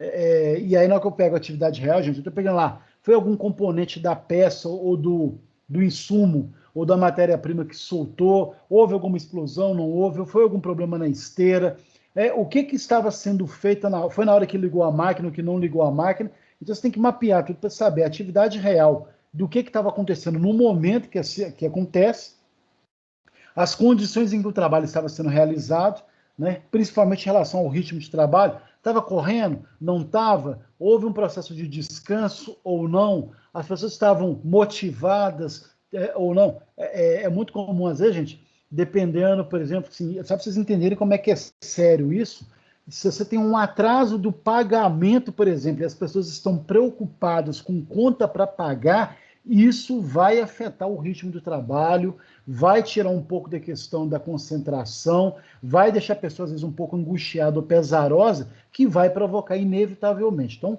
olha como que você tem que estar mapeando tudo para saber exatamente em que condições o meu trabalhador ou ambiente estava inserido na hora que aconteceu, tá? Quais eram as rotinas, as práticas laborais, né? O que a pessoa precisa fazer, o funcionário precisa fazer ou não, tem algum processo de movimentação, tem a ver com a questão da ergonomia ou não, acontece na hora, logo depois as rotatividades que são dadas, ou seja, muda o turno ou não, na hora que logo que chega, como é que se dá esses processos? Então, tudo isso tem que ser pesquisado como forma de entender aí as principais rotinas que podem ter desencadeado. Os equipamentos, maquinários envolvidos, estavam usando EPIs adequados ou não, se tem alguma coisa a ver com o tipo de máquina que usou ou não. Então, tudo isso leva em conta, além dos dados pessoais acidentados. Era hipertenso, não era? Tem alguma coisa a ver com o processo de alergia ou não, se trabalha numa área química? É mais desatento ou não é desatento? Então, hoje, os RHs eles estão altamente preparados para trabalhar cada vez mais uma série de informações do perfil do funcionário como forma de mapear claramente isso. Ainda mais indústria, tá, gente? Na hora que vocês estiverem lá numa indústria, numa entrevista, eles vão estar olhando uma série de exames, de informações pessoais, de rotinas, de testes, como forma de saber se você está apto a trabalhar em determinados locais, né, específicos de trabalho, tá? Então, tudo isso leva em conta os dados pessoais também, tá? Vocês já viram na Fiat, algum tempo atrás, ainda continua em alguns setores lá, aquela coisa do emociômetro, não sei se já viram. A pessoa às vezes está triste, está alegre, está feliz. Ah, hoje eu estou triste. Aí você tem uma bolinha vermelha. Ah, hoje eu estou muito alegre, eu estou bem e tal. Você põe uma bolinha verde e aí cada um se autoavaliava. E dependendo da cor da bolinha que você colocava lá, passava alguém depois para conversar com você, tá? Isso tem que ser muito bem feito, porque às vezes a pessoa está assim, ah, não, por que você... Ah, hoje eu estou triste, por quê? Ah, porque eu estou com um problema de saúde na minha família, ou porque eu tenho que comprar um remédio que eu não tenho dinheiro. Então, pode ser uma série de fatores, tá, gente? O tempo todo o RH, principalmente nessas áreas de risco maior, tá, gente? Ainda mais uma indústria, num setor de produção, tem que ter esse cuidado aí com os dados pessoais, ou de estreitar isso como forma de saber quem são as pessoas que estão com você, suscetíveis a qual tipo de emoção ou não, que você pode contar ou não, dependendo da situação, do mês a mês, uma situação nesse sentido, tá? Então, olha como que é importante você ter essa série de análise, investigação, tudo isso é preenchido, tem lá no livro texto, gente, um formulário que mostra um pouco dessa forma de preenchimento, mas o principal aqui é que a gente use técnicas diferentes como forma de auxiliar nesse processo de investigação, de análise das causas dos acidentes, tá? Tem vários, os dois, na verdade, os dois principais são os dois que estão aqui, tá? Eles são até muito complexos, porque eles fazem uma trajetória muito lógica, né, de como que se dá o processo de um conhecimento do ambiente, das pessoas, das rotinas. Então, são os dois melhores, os dois mais completos, apesar de ter vários que podem ajudar a elucidar, tá? Se vocês usarem qualquer um desses dois, já está de ótimo tamanho, tá? Então, tem o método da árvore, né? A gente chama de árvore de causas, ou o método de causa-efeito. Como é que é o método da árvore de causas, gente? Eu construo vários diagramas que vão se relacionar de acordo com o acidente, né, relacionar o acidente aos riscos que estavam sendo desenhados ou que já estavam dados de maneira que ele acontecesse. Então, aconteceu um acidente, você já tinha ali um mapeamento de uma série de sinais que estavam sendo evidenciados, analisados, que determinaram naquele acidente propriamente dito, tá? Que contribuíram para que ele acontecesse. Então, o principal aqui é eu pegando a partir do acidente, eu fazer uma análise do que foi caminhando, crescendo, acontecendo, que culminou naquele acidente. Então, os diagramas são construídos a partir do último evento, a gente vai ver o exemplo aqui. Então, a partir do último fato, ou informação, algo que aconteceu, e aí eu vou buscando, então, o que antecedeu, ou quais foram os eventos ou fatos que antecederam esse último fato, que provocaram. Cheguei nessa etapa anterior, aí eu vou fazendo uma outra observação. O que estava antes disso que provocou determinado processo, tá? Então, pegando aquele exemplo lá do fio desencapado que poderia, qual que foi o evento, o último evento? Alguém levou um choque, né? Por que alguém levou um choque? Porque passou num corredor que tinha um fio desencapado. Ok, por que o fio estava desencapado, né? E aí, porque alguém foi fazer uma manutenção, foi trocar uma tomada, por exemplo, e não voltou mais, ou estava demorando muito, mas o fio ficou e tal. Por que a pessoa estava demorando? Ou por que foi preciso fazer a troca da educação? Então, olha como é que você vai pegando vários processos anteriores a partir do último evento e relacionando isso aí para saber o que poderia ter sido feito ou não, tá? Portanto, cada fato vai ter um antecedente e durante esse processo aí, gente, é importante porque, dependendo dos antecedentes, eu vou saber onde eu errei lá atrás, que não foi feito algo para corrigir ou minimizar ou minorar esse acidente aí. Durante as investigações, a gente vai ter 3 tipos de nexos, ou de lógicas envolvendo esse acidente aí. A sequência, quando eu vou ter um fato com um único antecedente, ou seja, o fato que aconteceu ele foi sequencial àquilo, então não teve muitos fatos antecedentes, aconteceu algo que determinou naquilo. Pronto, é um único antecedente, então aconteceu um fato e logo em sequência teve o acidente ou a morte, qualquer que seja o processo, tá? Aí eu entro na parte da conjunção, né? É um fato que aconteceu, um evento que aconteceu, que teve pelo menos 2 ou mais antecedentes. Então, um processo de conjunto, uma conjunção de fatores que determinou naquele acidente, e a disjunção, quando eu tenho vários fatos, aconteceu vários eventos, vários acidentes provocados por um mesmo antecedente. Então, caiu uma água, por exemplo, no chão da fábrica, e todo mundo que passou por ali escorregou, caiu e machucou. Tá? Então, só para você saber, teve um fato, né, que foi a água, o líquido derramado, e quais foram a disjunção aí no caso? A consequência disso é que vários, 3, 4, 5, 12, 500 funcionários escorregaram ali naquela sala, porque ficou muito escorregadinho, tá? Então, olha como que eu uso de uma lógica para entender essa sequência, mas a partir do último evento.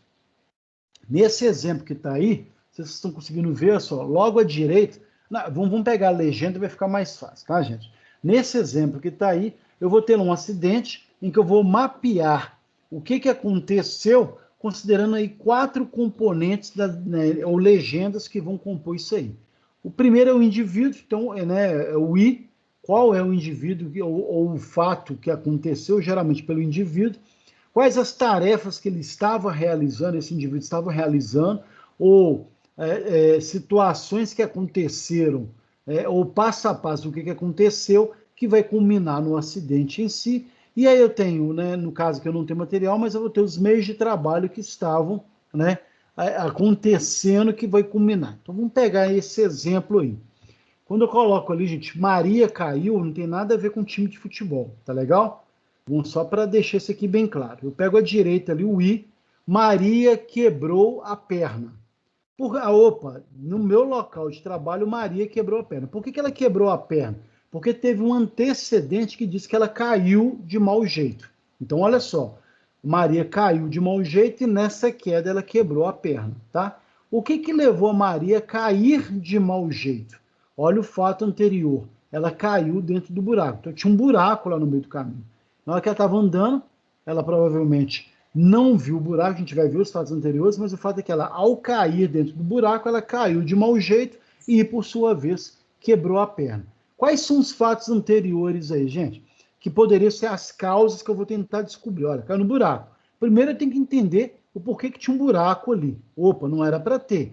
Vamos entender lá, opa, o buraco foi feito na noite anterior, então teve a ver com um meio de trabalho, alguma coisa que faltou ali, um cuidado extra para evitar que aquele buraco ficasse ali ou que tivesse finalizado. Aí poderia ter sido finalizado, não foi finalizado, poderia ter sido bem. Olha o outro, né, meio de trabalho aí. O buraco não foi sinalizado, então, e é muito comum, né, gente? Você faz um buraco que até ontem não tinha ali, eu sempre estou passando por ali, não tinha percebido. Às vezes você está passando com uma prancheta, você está lendo algum processo, você está com a cabeça longe, preocupado, você passa ali, você não viu o buraco, e aí você cai no buraco, cai de mau jeito, quebra a perna. Então, não que não tivesse que ter o buraco no interior, pode ser uma outra questão que estava em processo ali. Mas o fato é, manteve o buraco no outro dia, ele tinha que ter sido sinalizado, tá? E aí a Maria estava distraída, né? Então tem a ver com a tarefa dela, com o cotidiano dela, com o processo dela, e, óbvio, no dia a dia ela não estava acostumada com buraco, por isso que ela caiu ali, tá? Então, na hora que eu mapei dessa forma, gente, parece bobinho, mas é claro que para isso aqui você tem que ter uma série de desdobramentos, uma série de análises, uma série de situações para entender o porquê que determinados processos aconteceram, né, e que se poderiam ter sido resultados ou não. Então, é óbvio que uma vez que eu tenho um buraco e que a pessoa caiu, ela poderia ter feito um curso para aprender a cair dentro de buraco ou cair quando tropeçar num buraco. Não é assim que funciona, né, gente? Mas o certo seria o quê? Evitar que o buraco tivesse ali. E aí você tem 4 antecedentes que poderiam ter sido trabalhados. Preciso trabalhar melhor a questão da tensão por onde os meus funcionários passam? Preciso. As pessoas têm que estar ambientadas por onde que elas vão passar? Pode ser, né? Apesar de que essa segunda tarefa, eu acho que ela é até menor, porque nem todo mundo acostuma com algo que está ali, né? Então, passou a primeira vez, aí você vai até acostumar, né? Diferente quando você está andando em algumas ruas, quem está acostumado e tal, e está viajando, quando você passa muito pela estrada, você sabe como é que é a curva, se tem algum buraco, se tem algum problema, você já acaba acostumando. Não era o caso aqui. Ou, dentro desses processos dos meios de trabalho, o que poderia ter sido feito? Primeiramente, sinalizar ou depois criar essa situação aí do buraco ter sido coberto na noite anterior, tá? Isso é tão sério, gente, que não sei se vocês já viram quando alguém vai trabalhar um processo de limpeza na área de trabalho de vocês e ela vai passar, por exemplo, um pano molhado no chão. Hoje você já tem aquelas plaquinhas que avisam, né? E aí é destacado, você coloca numa cor amarela, tem uma legislação por parte das cores que são usadas ali, né, gente? E aí você coloca na cor amarela porque, não sei se vocês sabem, a cor amarela com escrito preto é a cor que você consegue ver de mais longe, né?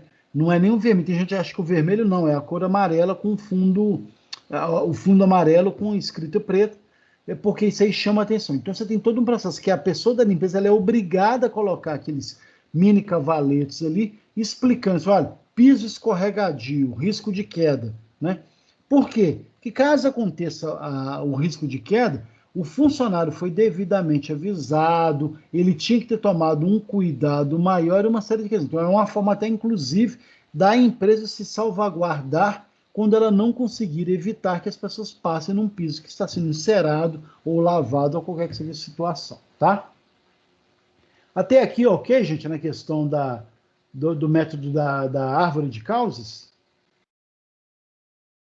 Alguém já trabalhou com algo parecido?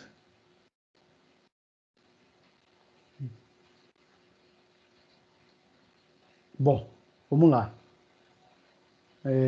Continuando, aí vem o método de causa e efeito, ou chamado método de Ishikawa, né? Vocês vão ver depois a análise de Ishikawa usando até para outras questões, mas ela também foi adaptada para a questão de causa e efeito. Então, a gente chama Ishikawa ou espinha de peixe. Vocês estão vendo aí o formato desse desenho do peixinho, em que eu tenho várias linhas diagonais sendo alimentados por uma série de questões, tá? Nesse caso específico, eu estou usando o diagrama de Ishikawa ou espinha de peixe. O pessoal usa muito espinha de peixe, gente, mas de um tempo para cá, quase todo mundo tem usado a nomenclatura do diagrama de Ishikawa, tá? Então é o quê? É uma análise das causas mediante a construção de um diagrama, de maneira que eu consiga ter rapidamente uma série de processos ali, numa continuidade de ações ou sucessivas ações, em que eu vou mapeando ali todo o processo que pode ter provocado, né, um determinado acidente. Então, qual que é o principal foco dessa teoria? Um acidente não acontece por uma causa única. Ele pode acontecer por uma série de fatores, tá, que vão determinar naquele acidente. E para analisar o Ishikawa, né, nesse processo aí dos acidentes de trabalho, eles levam em conta 6 causas principais, os 6 M's aí, olha, né? Mão de obra, máquina, a outra área de análise, o chamado meio ambiente, o método, materiais e medidas. E aí, olha que interessante. A mão de obra está treinada para estar em determinado local usando determinada máquina? Ou a mão de obra sabe claramente os impactos aqui no meio ambiente e os cuidados que tomou ou não? A mão de obra foi treinada em relação ao método? Então, de repente, eu tenho um acidente que foi provocado por uma mão de obra que estava desatenta ou não usou um determinado equipamento de proteção individual, um EPI. Por quê? Porque não tinha o material ou não tinha um método de treinamento, e aí uma série de outros fatores que podem se juntar aí. Pode ser até questão cultural, tá, gente? A pessoa se recusou a usar qualquer que seja o processo. Mas olha só como que, dentro dessa análise, nem todo mundo, nem todo caso acontece sozinho. Sempre tem uma esfera, um conjunto de fatores que vai determinar para isso. Então, o meio ambiente. O barulho do local contribui, não contribui? É muita poeira, não é? Eu tenho espaço determinado ou não? Como é que é o processo aí das atividades em relação? Poderia ter sido, é muito quente, não é muito quente? É muito frio, poderia ser mais quente? Então, assim, uma série de fatores aí que tem a ver com o meio ambiente, questão do uso de materiais, a questão do uso de máquina é muito comum, às vezes a pessoa erra porque ela não sabe adequadamente usar a máquina, porque faltou treinamento ou faltou método, tá? Então, todo o processo de método. As medidas de questão de espaçamento, de layout, uma série de questões aí que poderiam ter evitado, de rotinas processuais mesmo, que poderiam ter evitado, tá? Então, tudo isso, né, partindo do indicador de que todo e qualquer, né, acidente, ele não ocorre apenas por um erro humano, ou apenas por um erro da máquina, ou às vezes por um erro do tipo de material que foi empregado. Não, tá? Vamos pegar o exemplo aí, aquele acidente que teve de um viaduto que caiu em Belo Horizonte, logo em plena construção para a Copa do Mundo em 2014, caiu um viaduto, e um dos principais fatores, e aí é legal, até para a gente ver, provocou um acidente, legal. O que levou de fatores ali? O tipo de material empregado, usaram o aços de menor espessura, as terras de pior qualidade, um tipo de cimento que não provocava uma cura adequada, teve a ver com mão de obra, então faltou perícia, faltou uma série de questões. Dizem que a pessoa, na hora de desmontar as formas, fez de uma forma muito abrupta, então tinha que ter sido feito aos poucos. Na hora que tiraram a primeira sustentação, perceberam que já estava instalando, tendo barulho e ninguém avisou, ou seja, faltou método de avisar, de parar, de proceder, né? Uma série de fatores aí que vão determinar. Então, olha como que o Ishikawa também ele contribui decisivamente para esse processo aí, né, de avaliar não somente uma única causa, mas várias causas possíveis que determinaram nesse acidente aí, tá? Pessoal, tranquilos até aqui?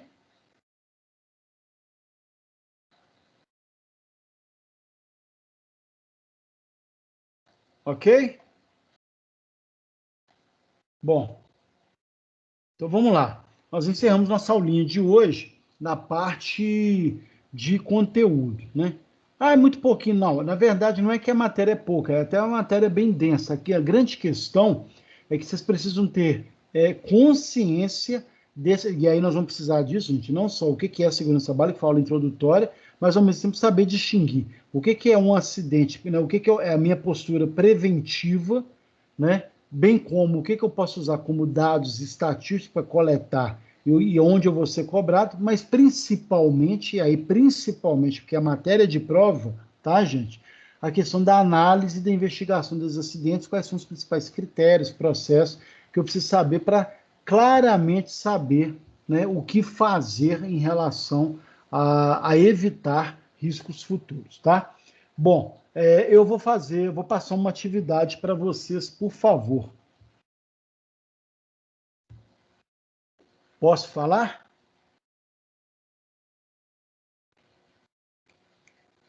Vamos lá, anotem, mas eu vou mandar por escrito também, tá, gente? Eu quero que vocês, aonde vocês trabalham, que vocês peguem, né, nos últimos tempos, se teve ou não, tá, gente? Vocês peguem aí um acidente de trabalho que foi provocado, que aconteceu no seu ambiente de trabalho. Menor que teve risco, não teve, teve lesão, não teve, foi sem lesão, foi quase acidente. Algumas situações de risco que poderiam ter provocado um acidente ou que provocaram um acidente. Ok até aqui? Eu quero que vocês peguem um caso. Ok, gente? Um acidente que tenha acontecido. Alguém que trabalha num local que não teve acidente, nunca teve acidente lá?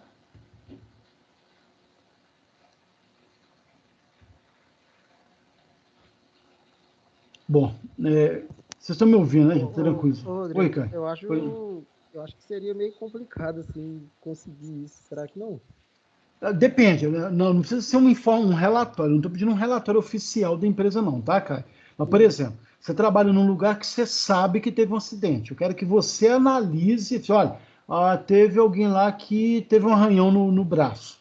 Por exemplo, algo que corriqueiramente você ficou sabendo. Não precisa ser algo oficial, não, tá? Mas Sim.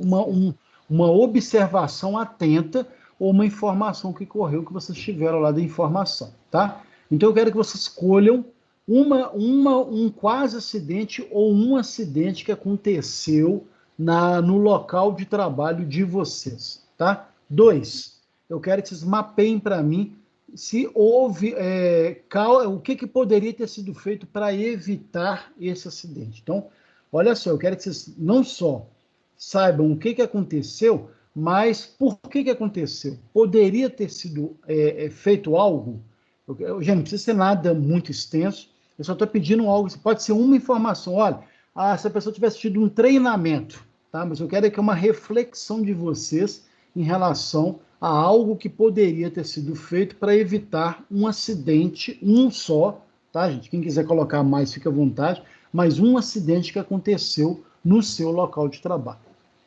Ok?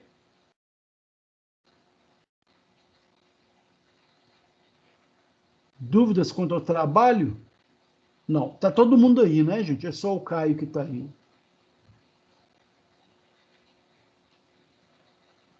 Bom. Vocês têm como... cansado. Não sei, a aula sexta-feira tem disso, né, gente? Mas choveu, pensa bem, tá todo mundo em isolamento, as coisas vão piorar, então é o momento de vocês estarem até mais concentrados aí. Mas olha só, pessoal, eu gostaria que dentro do possível vocês participassem ainda, principalmente quando eu perguntar alguma coisa, tá? Não é obrigatório, óbvio, mas vai ter dia aqui, eu já estou preparando, já estou avisando, vai ter dia que eu vou querer que vocês liguem as câmeras e eu vou fazer algumas perguntas orais ou participações orais, valendo ponto com a participação de vocês, tá? Ok? Então, já estou avisando que em algum momento vai acontecer isso aí. Pessoal, então lembrando, trabalho eu vou colocar aqui, aí eu já vou colocar lá no grupo o slide da aula passada e o slide de hoje. A aula está sendo gravada, eu vou colocar o link da aula passada. O de hoje, gente, assim que processar o vídeo, eu já coloco o link também, tá legal? Então, vocês vão poder não só ter os dois slides, os slides eu já mando agora, mas principalmente o vídeo da aula passada e esse vídeo aqui quando já estiver pronto, tá? E aí, vocês vão me fazer um trabalho, eu vou colocar até por escrito aqui, daqui a pouco eu já coloco lá.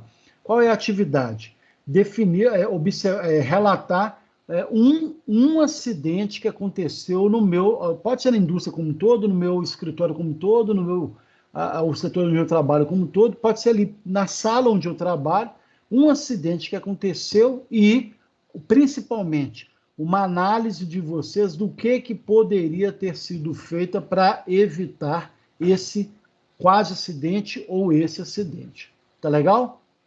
Tranquilos aqui, pessoal? Bom, para o pessoal que está aí, que não vê aula passar, gente, a via de regra a gente trabalha com aula direta. Se fosse no horário da faculdade, a gente teria um intervalo no meio. A gente não trabalha com intervalo aqui, até porque a dinâmica é outra.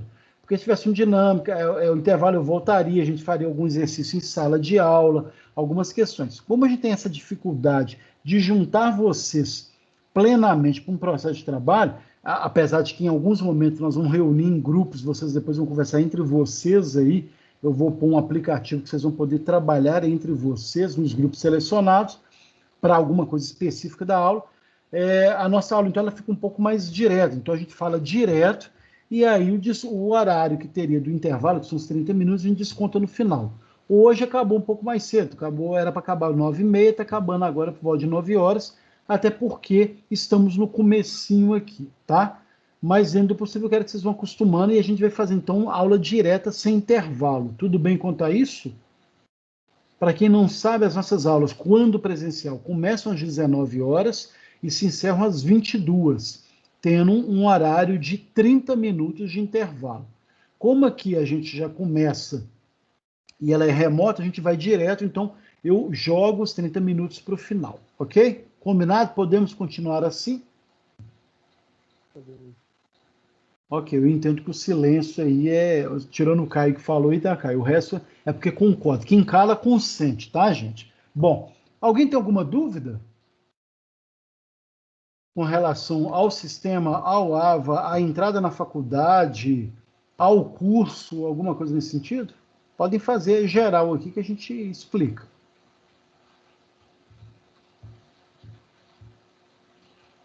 Bom, então tá.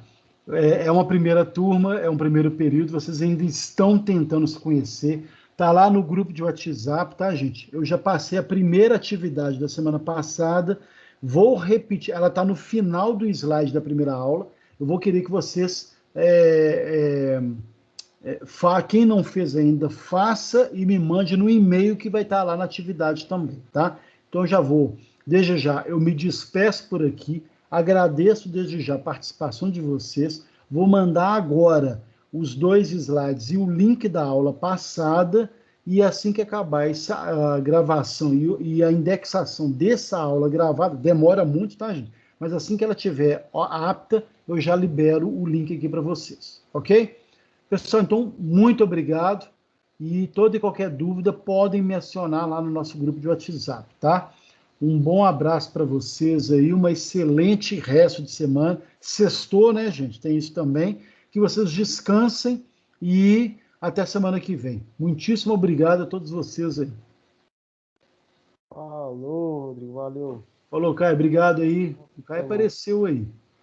Os demais, obrigado, gente. Boa noite a todos vocês aí.